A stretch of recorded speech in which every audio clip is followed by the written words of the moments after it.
Hello नमस्कार। ज्ञान सागर for general study में आपका स्वागत है। इस वीडियो में हम जीके का T20 पढ़ने वाले हैं। जीके के 20 क्वेश्चंस को देखेंगे, खेल खेल में पढ़ाई करेंगे। यदि आप इस चैनल पर नए हैं तो चैनल को सब्सक्राइब जरूर कर लीजिएगा, शेयर भी कर दीजिएगा। तो चलिए शुरू करते हैं। हमारा पहला क्वेश्चन है, निम्नलिखित में से श्वेत क्रांति का संबंध किससे है? निम्नलिखित में श्वेत क्रांति का संबंध किससे है? तो हमारा आंसर हो जाएगा दुग्ध उत्पादन से। हमारा आंसर दुग्ध उत्पादन से श्वेत क्रांति का संबंध है। अगला क्वेश्चन देखते हैं। अगला क्वेश्चन है, भारत में सर्वाधिक दूध देने वाली बकरी की नस्ल कौन सी है? सर्वाधिक दूध देने वाली बकरी की जो नस्ल है वो जमुनापारी है। सर्वाधिक दूध देने वाली बकरी की नस्ल जमुनापारी है। हमारा करेक्ट आंसर हो जाएगा। अगला क्वेश्चन देख लेते हैं। अगला है, हड़प्पा शहर किस नदी के तट पर बसा है? तो हड़प्पा शहर किस नदी के तट पर बसा था? तो ये रावी नदी के तट पर। हड़प्पा सिंधु घाटी सभ्यता का सबसे बड़ा शहर था, तो ये रावी नदी के तट पर है। अगला क्वेश्चन देख लेते हैं। भारत का प्रथम उपग्रह का नाम क्या है? भारत का प्रथम उपग्रह आर्यभट्ट था।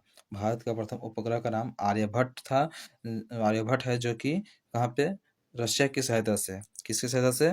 रशिया की सहायता से इसको प्रक्षेपित किया गया था बैकानूर स्पेस स्टेशन से। ये हमारा आर्यभट्ट आंसर हो जाएगा। अगला क्वेश्चन है, कोशिका सिद्धांत किसने दिया था? कोशिका सिद्धांत तो दो जनों ने मिलकर कोशिका सिद्धांत दिया था, स्लाइडेन और स्वान। स्लाइडेन और स्वान ने मिलकर कोशिका सिद्धांत दिया था। ये दोनों ने जनकर, इसलिए हमारा ऑप्शन कौन हो जाएगा? ऑप्शन हमारा हो जाएगा ऑप्शन नंबर ये वाला 4। ऑप्शन नंबर 4 हमारा आंसर हो जाएगा।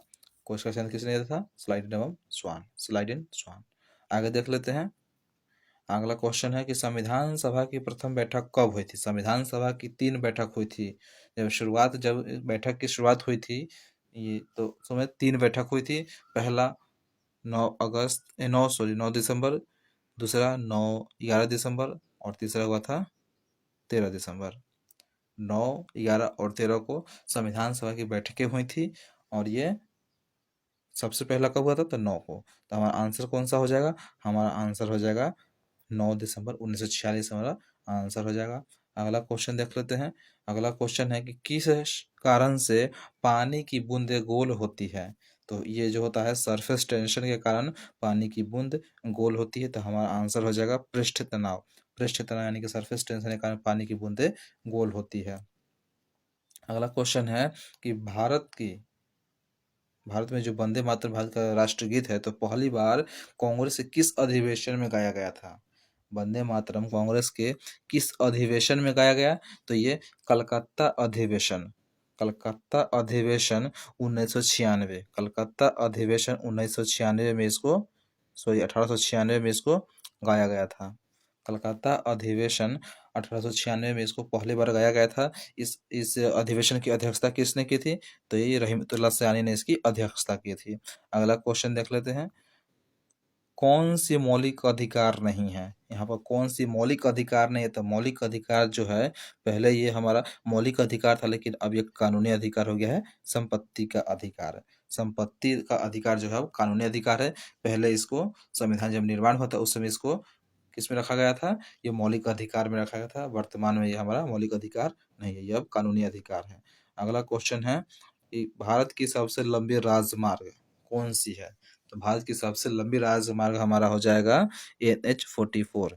NH44 जो है हमारा सबसे लंबी राजमार्ग है। और इसकी लंबाई कितनी है? तो इसकी लंबाई जो है, इसकी लंबाई 3745 किलोमीटर। 3745 किलोमीटर इसकी लंबाई है। अगला क्वेश्चन देख लेते हैं।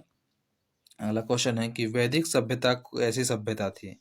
वैदिक सभ्यता थी, 2 सभ्यताएं थी पूर्व में, यानी कि प्राचीन काल में 2 सभ्यता थी। एक थी वैदिक सभ्यता, एक थी क्या नाम है उसका? सिंधु घाटी सभ्यता। तो वैदिक और सिंधु घाटी बोले तो वो नगरीय सभ्यता थी और वैदिक सभ्यता थी ग्रामीण सभ्यता। तो ये हमारा आंसर कौन हो जाएगा? ग्रामीण सभ्यता। वैदिक सभ्यता ग्रामीण सभ्यता थी और नगरीय सभ्यता पूछे तो सिंधु घाटी सभ्यता। अगला क्वेश्चन है कि मालती माधव के लेखक कौन थे? मालती माधव। भवभूति, मालती माधव भवभूति। शूद्रक के बारे में बात करें तो शूद्रक क्या, मृच्छकटिकम, मृच्छकटिकम, मृच्छकटिकम, मृच्छकटिकम किसकी है, तो शूद्रक की है, यानी कि मिट्टी का पुतला, मिट्टी का पुतला ये किसका है, शूद्रक का लिखा हुआ है। अगला क्वेश्चन देख लेते हैं। पाटलिपुत्र को किस शासक ने सर्वप्रथम राजधानी बनाई, पाटलिपुत्र को किस शासक ने सर्वप्रथम राजधानी बनाई थी, तो हमारे थे चंद्रगुप्त मौर्य। मौर्य साम्राज्य के संस्थापक चंद्रगुप्त मौर्य ने किसको बनाई थी, पाटलिपुत्र को अपनी राजधानी बनाई थी। और चंद्रगुप्त मौर्य के प्रधानमंत्री कौन थे, ये चाणक्य। चाणक्य इनके क्या थे, चाणक्य थे इनके प्रधानमंत्री, चाणक्य इनके प्रधानमंत्री थे। अगला क्वेश्चन देख लेते हैं। अगला क्वेश्चन है मेगाबाइट। मेगाबाइट में किससे मापा जाता है, मेगाबाइट यानी कि एमबी। एमबी से हम किसको मापते हैं, एमबी, भूकंप को एमबी में मापा जा सकता है, नहीं।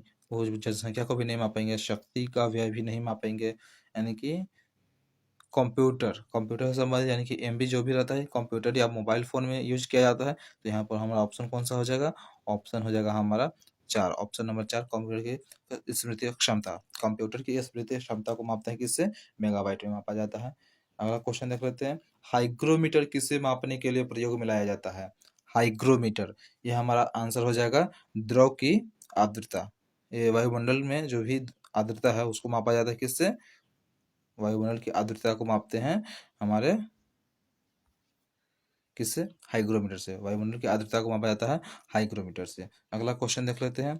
अगला क्वेश्चन है किस संत ने अद्वैतवाद का प्रतिपादन किया था, किस संत ने अद्वैतवाद का प्रतिपादन किया, आदि गुरु शंकराचार्य ने अद्वैतवाद का प्रतिपादन किया था। आदि गुरु शंकराचार्य ने अद्वैतवाद का प्रतिपादन किया था। अगला क्वेश्चन है कि बौद्ध धर्म को मानने वाले लोगों, बौद्ध धर्म को मानने वाले लोगों की सर्वाधिक संख्या किस राज्य में है, तो सर्वाधिक संख्या जो बौद्ध धर्म मानने वाला है वो हमारे महाराष्ट्र में है। भारत की राजधानी, भारत की जो एक राज्य है महाराष्ट्र, वहाँ पर बौद्ध धर्म सबसे ज़्यादा माना जाता है महाराष्ट्र में। और गौतम बुद्ध का जन्म कहाँ हुआ था, लुम्बिनी नेपाल में।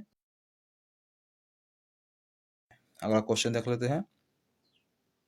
दूध का पीएच मान कितना होता है, दूध का पीएच मान 6.6, दूध का पीएच मान 6.6 होता है, दूध का पीएच मान। रक्त का क्या होता है, तो ये जो होता है रक्त का होता है 7.4, किसका होता है, रक्त का होता है।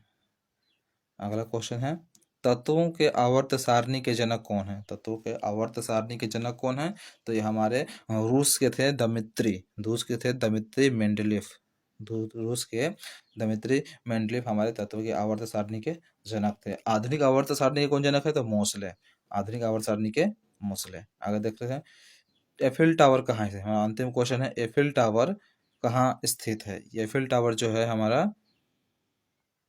पेरिस में है। एफिल टावर कहाँ पे है, पेरिस में है, हमारा पेरिस हो जाएगा आंसर। और ये किस नदी के तट पर है, तो ये सीन नदी के तट पर है। पेरिस किस नदी के तट पर है, सीन नदी के तट पर है पेरिस, पेरिस सीन नदी के तट पर है। ये हमारा आज का जीके का T20 समाप्त हो गया। मिलते हैं अगले वीडियो में। यदि वीडियो आपको अच्छा लगा हुआ तो वीडियो को शेयर और लाइक जरूर कर दीजिएगा, सब्सक्राइब भी कर लीजिएगा ताकि अगले वीडियो का नोटिफिकेशन आपको मिल सके।